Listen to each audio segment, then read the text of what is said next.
Twilight by Stephanie Meyer. Chapter 1. First Sight. My mother drove me to the airport with the windows rolled down. It was 75 degrees in Phoenix. The sky a perfect cloudless blue. I was wearing my favorite shirt, sleeveless, white eyelet lace. I was wearing it as a farewell gesture. My carry-on item was a parka. In the Olympic Peninsula of northwest Washington State, a small town named Forks exists under a near constant cover of clouds. It rains on this inconsequential town more than any other place in the United States of America.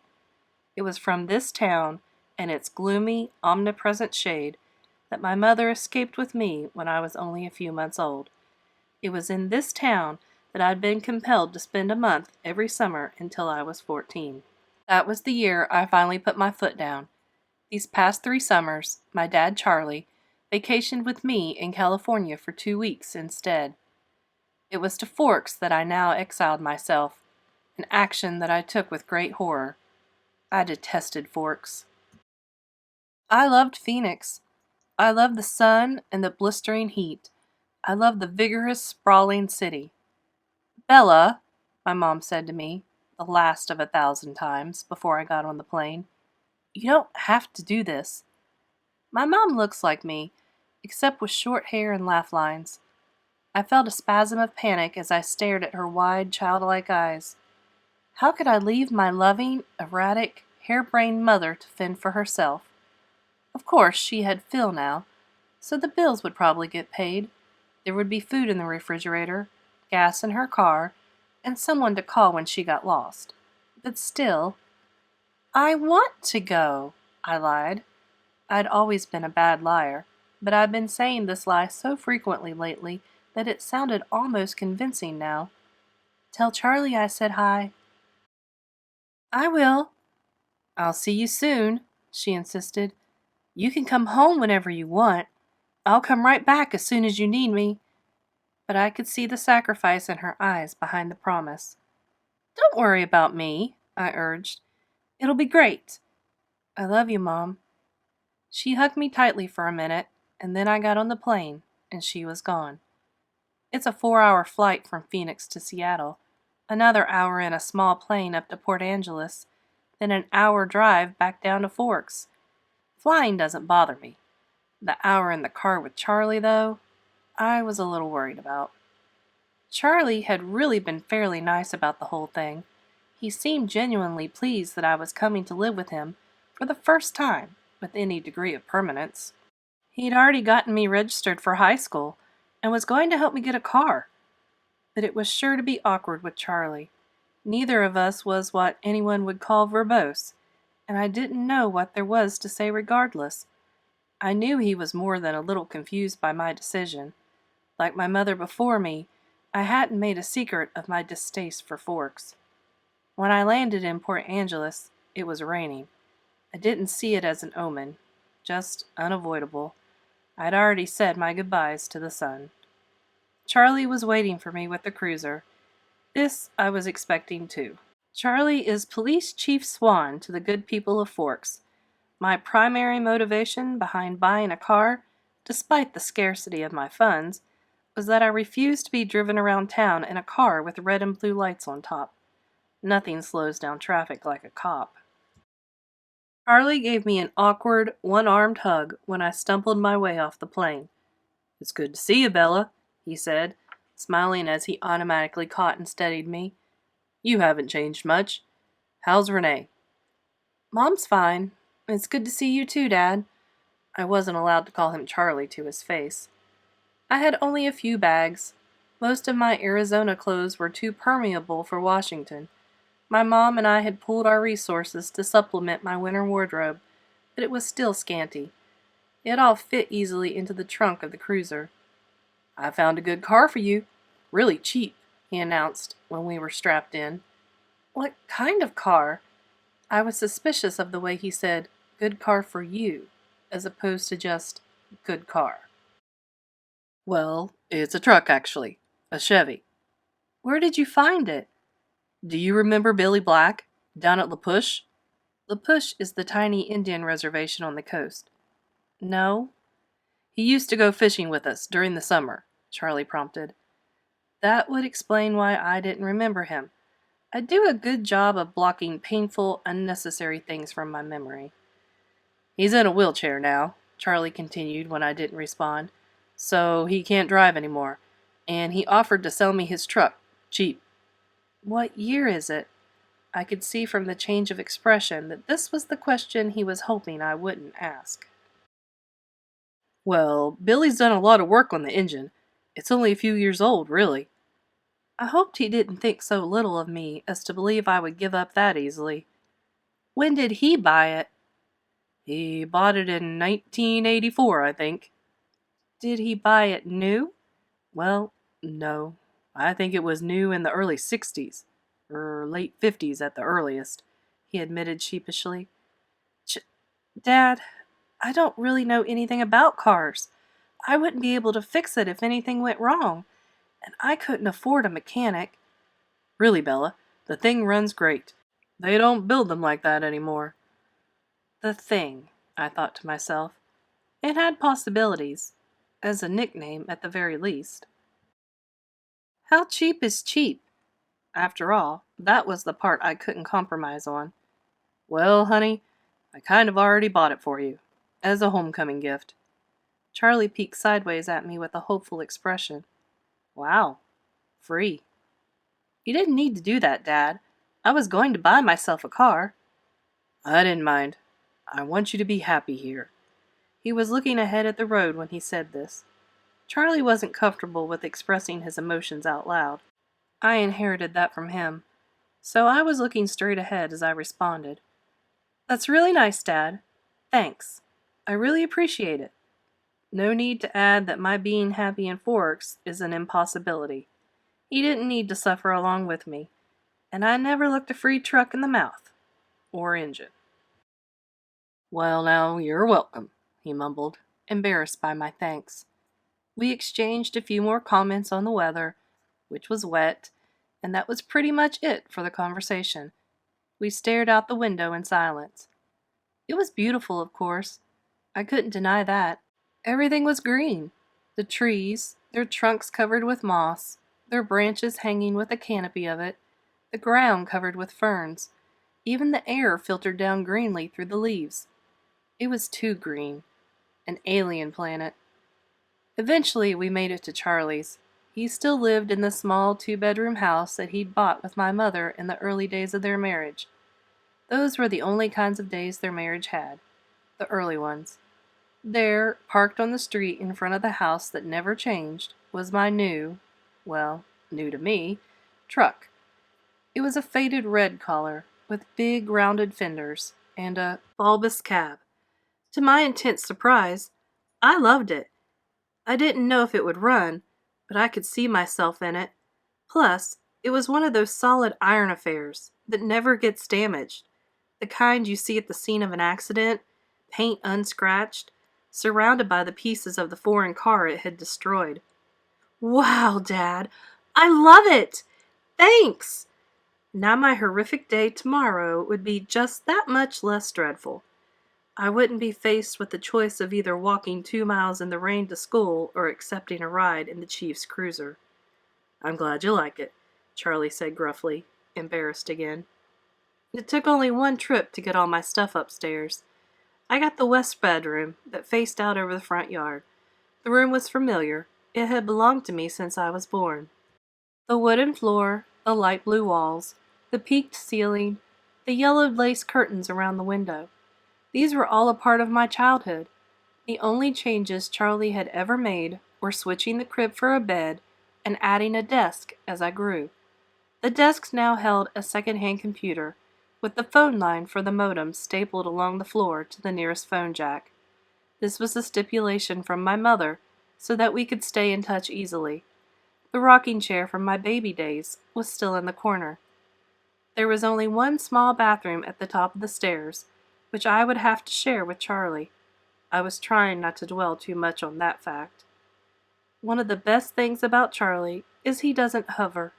He left me alone to unpack and get settled, a feat that would have been altogether impossible for my mother. It was nice to be alone.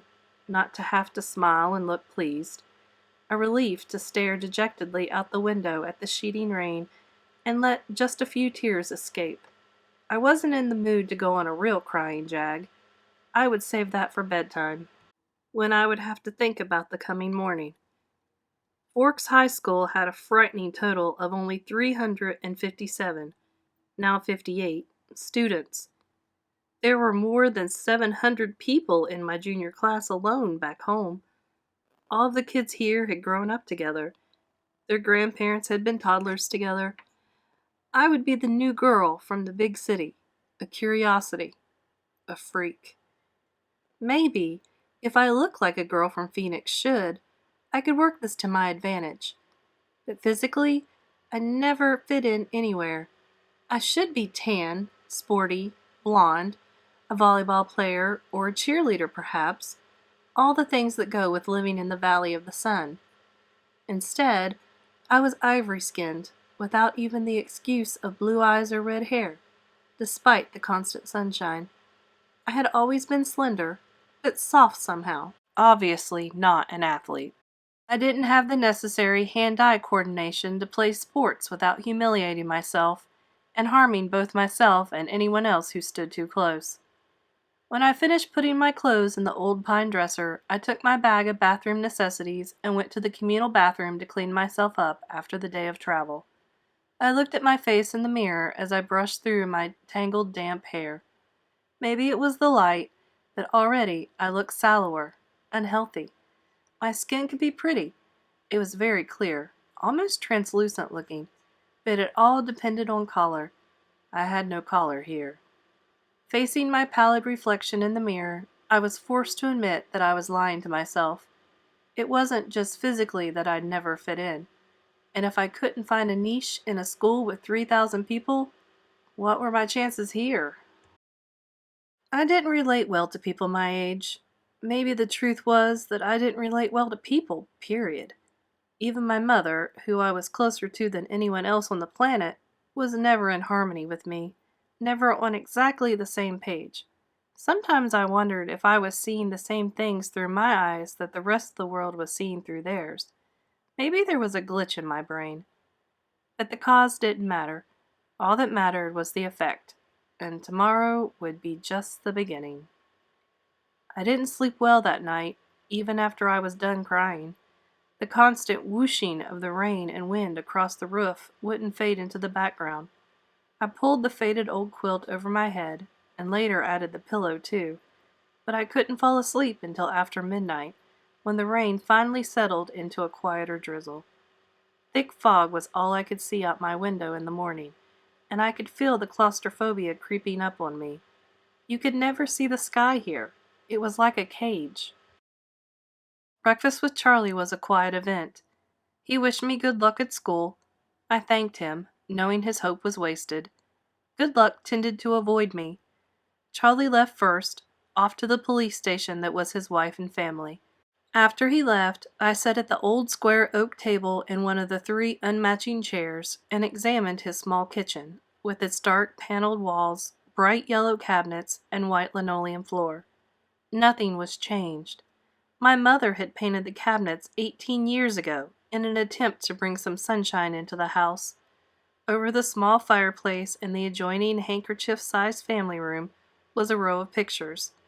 First, a wedding picture of Charlie and my mom in Las Vegas, then one of the 3 of us in the hospital after I was born, taken by a helpful nurse, followed by the procession of my school pictures up to last year's. They were embarrassing to look at. I would have to see what I could do to get Charlie to put them somewhere else, at least while I was living here. It was impossible, being in this house, not to realize that Charlie had never gotten over my mom. It made me uncomfortable. I didn't want to be too early to school, but I couldn't stay in the house anymore. I donned my jacket, which had the feel of a biohazard suit, and headed out into the rain. It was just drizzling still, not enough to soak me through immediately, as I reached for the house key that was always hidden under the eaves by the door, and locked up. The sloshing of my new waterproof boots was unnerving. I missed the normal crunch of gravel as I walked. I couldn't pause and admire my truck again as I wanted.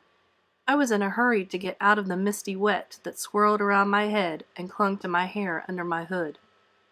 Inside the truck, it was nice and dry.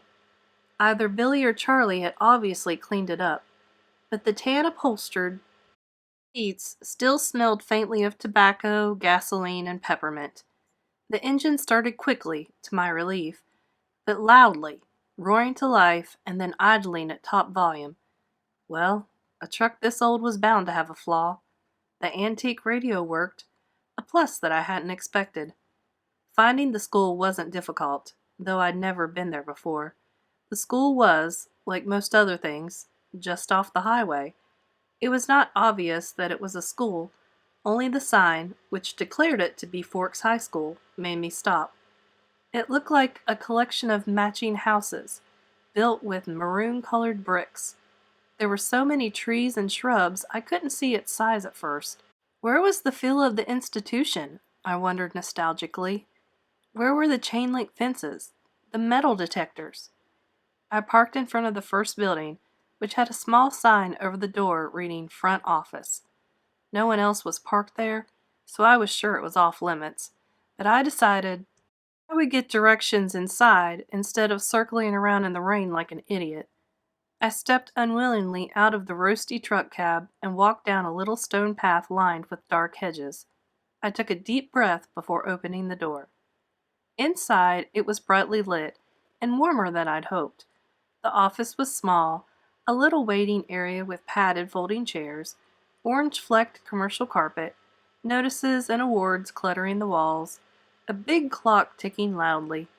Plants grew everywhere in large plastic pots, as if there wasn't enough greenery outside. The room was cut in half by a long counter, cluttered with wire baskets full of papers and brightly colored flyers taped to its front.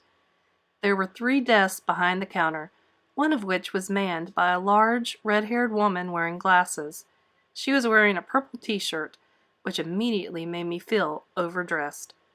The red-haired woman looked up. "Can I help you?" "I'm Isabella Swan," I informed her, and saw the immediate awareness light her eyes. I was expected, a topic of gossip no doubt. Daughter of the chief's flighty ex-wife, come home at last. "Of course," she said. She dug through a precariously stacked pile of documents on her desk till she found the one she was looking for. "I have your schedule right here, and a map of the school." She brought several sheets to the counter to show me. She went through my classes for me, highlighting the best route to each on the map, and gave me a slip to have each teacher sign, which I was to bring back at the end of the day. She smiled at me and hoped, like Charlie, that I would like it here in Forks. I smiled back as convincingly as I could. When I went back out to my truck, other students were starting to arrive. I drove around the school, following the line of traffic. I was glad to see that most of the cars were older, like mine. Nothing flashy. At home, I'd lived in one of the few lower-income neighborhoods that were included in the Paradise Valley district. It was a common thing to see a new Mercedes or Porsche in the student lot. The nicest car here was a shiny Volvo, and it stood out. Still, I cut the engine as soon as I was in a spot so that the thunderous volume wouldn't draw attention to me. I looked at the map in the truck, trying to memorize it now. Hopefully, I wouldn't have to walk around with it stuck in front of my nose all day. I stuffed everything in my bag, slung the strap over my shoulder, and sucked in a huge breath. "I can do this," I lied to myself feebly. No one was going to bite me. I finally exhaled and stepped out of the truck. I kept my face pulled back into my hood as I walked to the sidewalk, crowded with teenagers. My plain black jacket didn't stand out, I noticed with relief. Once I got around the cafeteria, Building 3 was easy to spot. A large black 3 was painted on a white square on the east corner. I felt my breathing gradually creeping toward hyperventilation as I approached the door. I tried holding my breath as I followed 2 unisex raincoats through the door. The classroom was small. The people in front of me stopped just inside the door to hang up their coats on a long row of hooks. I copied them. They were 2 girls, one a porcelain-colored blonde, The other, also pale, with light brown hair. At least my skin wouldn't be a standout here. I took the slip up to the teacher, a tall, balding man whose desk had a nameplate identifying him as Mr. Mason. He gawked at me when he saw my name, not an encouraging response, and of course I flushed tomato red. But at least he sent me to an empty desk at the back without introducing me to the class. It was harder for my new classmates to stare at me in the back, but somehow they managed. I kept my eyes down on the reading list the teacher had given me. It was fairly basic. Bronte, Shakespeare, Chaucer, Faulkner. I'd already read everything. That was comforting and boring. I wondered if my mom would send me my folder of old essays, or if she would think that was cheating. I went through different arguments with her in my head while the teacher droned on. When the bell rang, a nasal buzzing sound, a gangly boy with skin problems and hair black as an oil slick leaned across the aisle to talk to me. "You're Isabella Swan, aren't you?" He looked like the overly helpful chess club type. "Bella," I corrected. Everyone within a 3-seat radius turned to look at me. "Where's your next class?" he asked. I had to check in my bag. Government? With Jefferson, in Building 6. There was nowhere to look without meeting curious eyes. "I'm heading toward Building 4. I could show you the way." Definitely over-helpful. "I'm Eric," he added. I smiled tentatively. "Thanks." We got our jackets and headed out into the rain, which had picked up. I could have sworn several people behind us were walking close enough to eavesdrop. I hoped I wasn't getting paranoid. "So, this is a lot different from Phoenix, huh?" he asked. "Very." "It doesn't rain much there, does it?" 3 or 4 times a year. "Wow! What must that be like?" he wondered. "Sunny," I told him. "You don't look very tan." My mother is part albino. He studied my face apprehensively, and I sighed. It looked like clouds and a sense of humor didn't mix. A few months of this, and I'd forget how to use sarcasm. We walked back across the cafeteria to the south buildings by the gym. Eric walked me right to the door, though it was clearly marked. "Well, good luck," he said as I touched the handle. "Maybe we'll have some other classes together." He sounded hopeful. I smiled at him vaguely and went inside. The rest of the morning passed in about the same fashion. My trigonometry teacher, Mr. Varner, who I would have hated anyway just because of the subject he taught, was the only one who made me stand in front of the class and introduce myself. I stammered, blushed, and tripped over my own boots on the way to my seat. After 2 classes, I started to recognize several of the faces in each class. There was always someone braver than the others who would introduce themselves and ask me questions about how I was liking forks. I tried to be diplomatic, but mostly I just lied a lot. At least I never needed the map. One girl sat next to me in both Trig and Spanish, and she walked with me to the cafeteria for lunch. She was tiny, several inches shorter than my 5'4", but her wildly curly dark hair made up for a lot of the difference between our heights. I couldn't remember her name, so I smiled and nodded as she prattled about teachers and classes. I didn't try to keep up. We sat at the end of a full table with several of her friends, who she introduced to me. I forgot all their names as soon as she spoke them. They seemed impressed by her bravery in speaking to me. The boy from English, Eric, waved at me from across the room. It was there, sitting in the lunchroom, trying to make conversation with 7 curious strangers, that I first saw them. They were sitting in the corner of the cafeteria, as far away from where I sat as possible in the long room. There were 5 of them. They weren't talking, and they weren't eating, though they each had a tray of untouched food in front of them. They weren't gawking at me, unlike most of the other students, so it was safe to stare at them without fear of meeting an excessively interested pair of eyes. But it was none of these things that caught and held my attention. They didn't look anything alike. Of the 3 boys, one was big. muscled like a serious weightlifter, with dark, curly hair. Another was taller, leaner, but still muscular and honey blonde. The last was lanky, less bulky, with untidy bronze-colored hair. He was more boyish than the others, who looked like they could be in college, or even teachers here, rather than students. The girls were opposites. The tall one was statuesque. She had a beautiful figure, the kind you saw on the cover of the Sports Illustrated swimsuit issue, the kind that made every girl around her take a hit off her self-esteem just by being in the same room. Her hair was golden, gently waving to the middle of her back. The short girl was pixie-like, thin in the extreme, with small features. Her hair was a deep black, cropped short and pointing in every direction. And yet, they were all exactly alike. Every one of them was chalky pale, the palest of all the students living in this sunless town. Paler than me, the albino.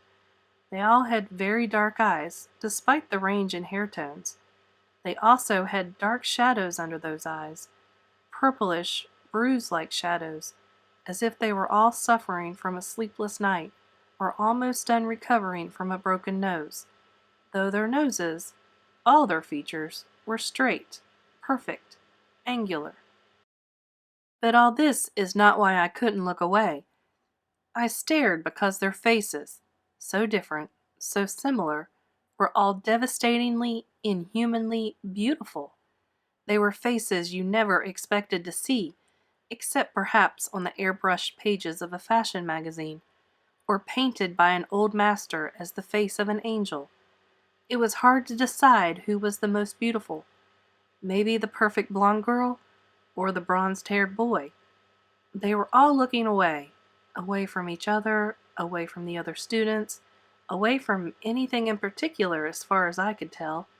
As I watched, the small girl rose with her tray, unopened soda, unbitten apple, and walked away with a quick, graceful lope that belonged on a runway. I watched, amazed at her lithe dancer step, till she dumped her tray and glided through the back door, faster than I would have thought possible. My eyes started back to the others, who sat unchanging. "Who are they?" I asked the girl from my Spanish class, whose name I'd forgotten.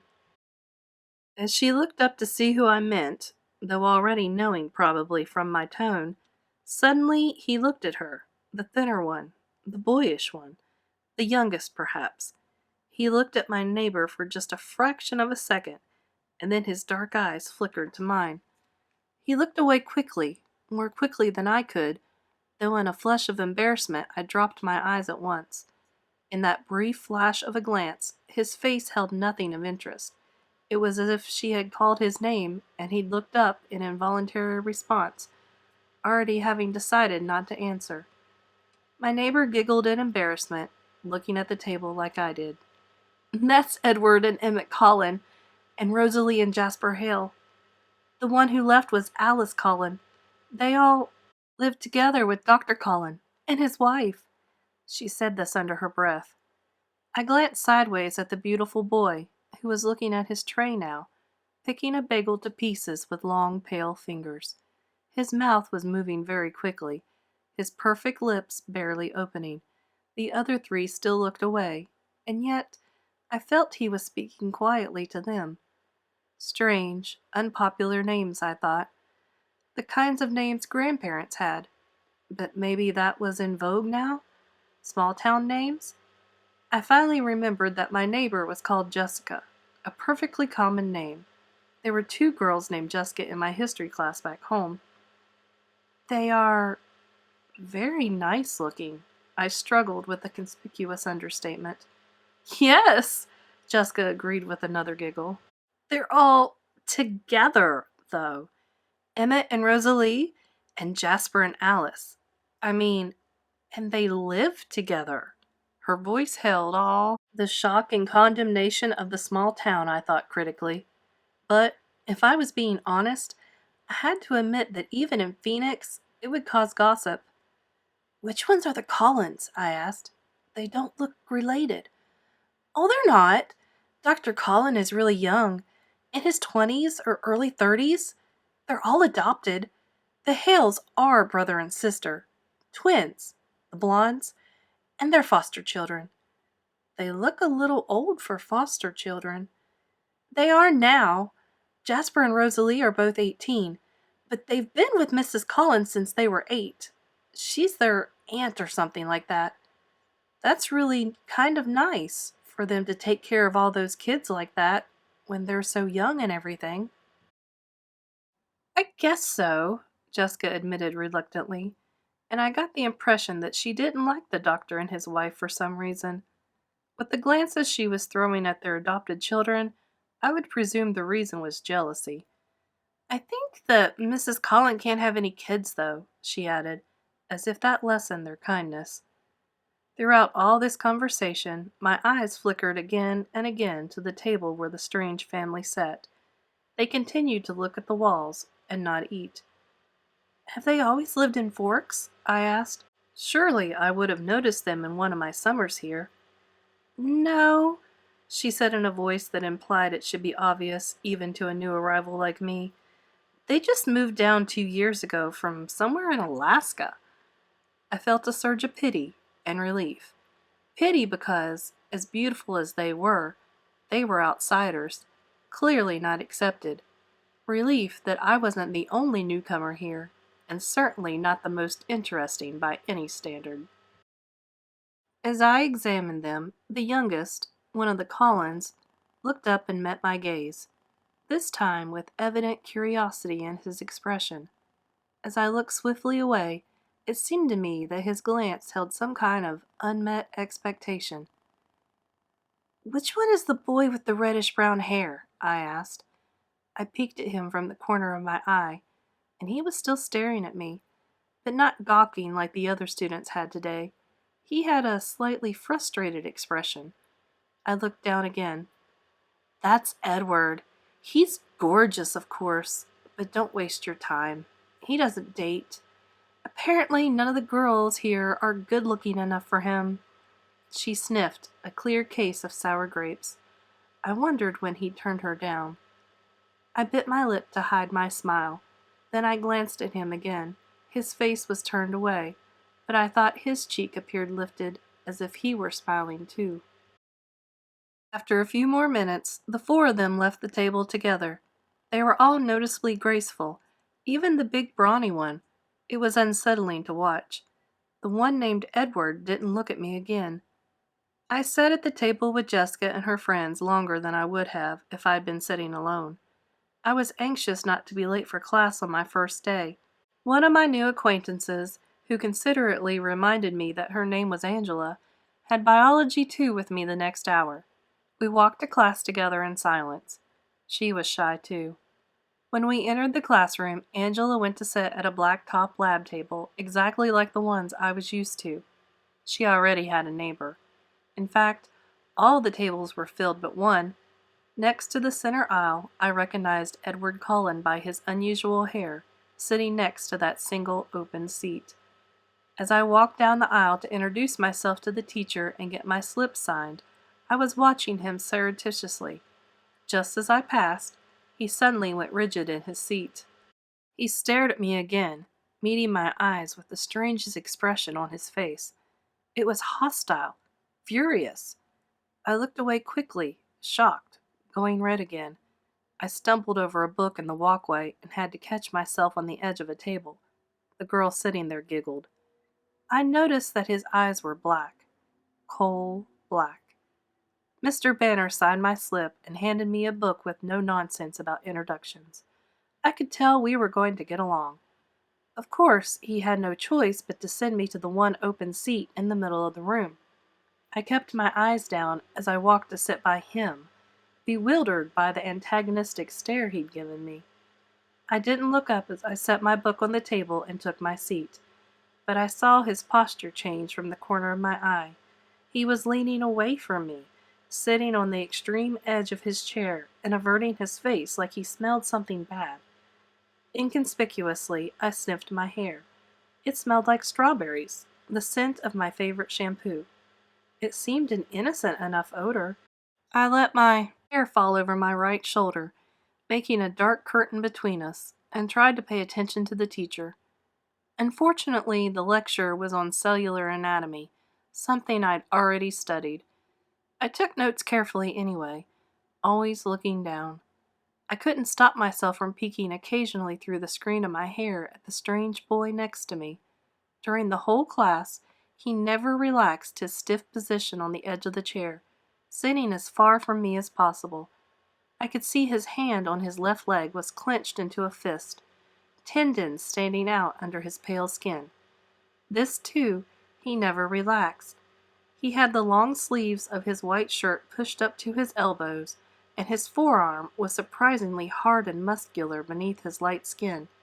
He wasn't nearly as slight as he looked next to his burly brother. The class seemed to drag on longer than the others. Was it because the day was finally coming to a close, or because I was waiting for his tight fist to loosen? It never did. He continued to sit so still it looked like he wasn't breathing. What was wrong with him? Was this his normal behavior? I questioned my judgment on Jessica's bitterness at lunch today. Maybe she was not as resentful as I'd thought. It couldn't have anything to do with me. He didn't know me from Eve. I peeked up at him one more time and regretted it. He was glaring down at me again, his black eyes full of revulsion. As I flinched away from him, shrinking against my chair, the phrase, "if looks could kill," suddenly ran through my mind. At that moment, the bell rang loudly, making me jump, and Edward Cullen was out of his seat. Fluidly he rose. He was much taller than I'd thought, his back to me, and he was out the door before anyone else was out of their seat. I sat frozen in my seat, staring blankly after him. He was so mean. It wasn't fair. I began gathering up my things slowly, trying to block the anger that filled me, for fear my eyes would tear up. For some reason, my temper was hardwired to my tear ducts. I usually cried when I was angry, a humiliating tendency. "Aren't you Isabella Swan?" a male voice asked. I look up to see a cute baby-faced boy, his pale blonde hair carefully gelled into orderly spikes, smiling at me in a friendly way. He obviously didn't think I smelled bad. "Bella," I corrected him with a smile. "I'm Mike." "Hi, Mike. Do you need any help finding your next class?" "I'm headed to the gym, actually. I think I can find it." "That's my next class, too!" He seemed thrilled, though it wasn't that big of a coincidence in a school this small. We walked to class together. He was a chatterer. He supplied most of the conversation, which made it easy for me. He'd lived in California till he was 10, so he knew how I felt about the sun. It turned out he was in my English class, too. He was the nicest person I'd met today. But as we were entering the gym, he asked, "So, did you stab Edward Cullen with a pencil or what? I've never seen him act like that." I cringed. So I wasn't the only one who had noticed, and apparently that wasn't Edward Cullen's usual behavior. I decided to play dumb. "Was that the boy I sat next to in biology?" I asked artlessly. "Yes," he said. "He looked like he was in pain or something." "I don't know," I responded. I never spoke to him. "He's a weird guy." Mike lingered by me instead of heading to the dressing room. "If I were lucky enough to sit by you, I would have talked to you." I smiled at him before walking through the girls' locker room door. He was friendly and clearly admiring, but it wasn't enough to ease my irritation. The gym teacher, Coach Clapp, found me a uniform but didn't make me dress down for today's class. At home, only 2 years of PE were required. Here, PE was mandatory all 4 years. Forks was literally my personal hell on earth. I watched 4 volleyball games running simultaneously, remembering how many injuries I had sustained and inflicted playing volleyball. I felt faintly nauseated. The final bell rang at last. I walked slowly to the office to return my paperwork. The rain had drifted away, but the wind was strong and colder. I wrapped my arms around myself. When I walked into the warm office, I almost turned around and walked back out.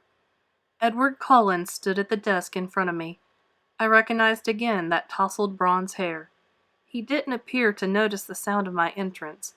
I stood pressed against the back wall, waiting for the receptionist to be free. He was arguing with her in a low, attractive voice. I quickly picked up the gist of the argument. He was trying to trade from 6-hour biology to another time. Any other time. I just couldn't believe that this was about me. It had to be something else, something that happened before I entered the biology room. The look on his face must have been about another aggravation entirely. It was impossible that this stranger could take such a sudden, intense dislike to me. The door opened again, and the cold wind suddenly gusted through the room, rustling the papers on the desk, swirling my hair around my face. The girl who came in merely stepped to the desk, placed a note in the wire basket, and walked out again. But Edward Cullen's back stiffened, and he turned slowly to glare at me. His face was absurdly handsome, with piercing, hate-filled eyes. For an instant, I felt a thrill of genuine fear, raising the hair on my arms. The look only lasted a second, but it chilled me more than the freezing wind. He turned back to the receptionist. "Never mind, then," he said hastily, in a voice like velvet. "I can see that it's impossible. Thank you so much for your help." As he turned on his heel without another look at me and disappeared out the door. I went meekly to the desk, my face white for once instead of red, and handed her the signed slip. "How did your first day go, dear?" the receptionist asked maternally. "Fine," I lied, my voice weak. She didn't look convinced. When I got to the truck, it was almost the last car in the lot. It seemed like a haven, already the closest thing to home I had in this damp green hole. I sat inside for a while, just staring out the windshield blankly. But soon I was cold enough to need the heater, so I turned the key and the engine roared to life. I headed back to Charlie's house, fighting tears the whole way there.